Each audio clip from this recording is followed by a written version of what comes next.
I'm Lawrence Henderson, a U.S. Army veteran, and Memorial Day is one of those times of year where most of us, we think about barbecues, most of us think about getting together with family, most of us think about just a day off.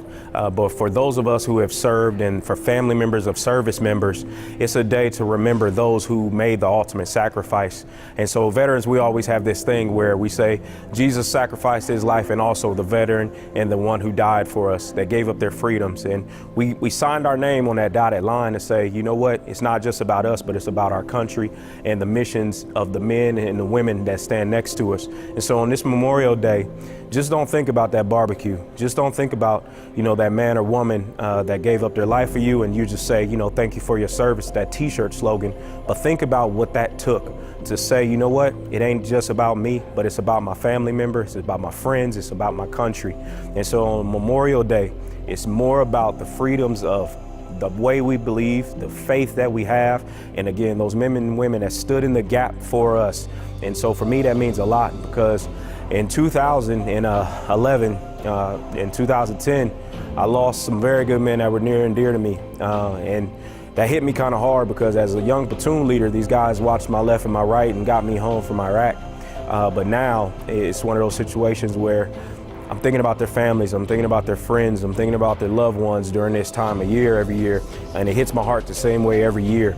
And for us that may be fighting those inner demons and those battles from watching those men and women die, understand that you have an outlet, you have a community. That's the only reason why I'm standing here today, is the family and friends that stood next to me and the family and friends that continue to connect with me throughout the years, and understand that through Christ, seeing ourselves correctly and in the mirror of the Word of God, we can overcome. And so it may be hard, it may be hitting you in your heart, but understand that Jesus died on that cross for you and me to decide. And guess what? That veteran and those ones who committed that ultimate sacrifice, they laid it on the line for you as well. So enjoy this weekend, enjoy your time off, but again, remember, it's about the fallen.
It is, in a way, an odd thing to honor those who died in defense of our country, in defense of us, in wars far away.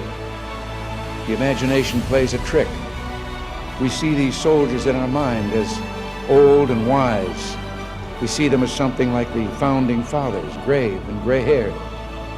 But most of them were boys when they died, and they gave up two lives, the one they were living and the one they would have lived. When they died, they gave up their chance to be husbands and fathers and grandfathers. They gave up their chance to be revered old men. They gave up everything for our country, for us. We owe them a debt we can never repay. All we can do is remember them, what they did, and why they had to be brave for us.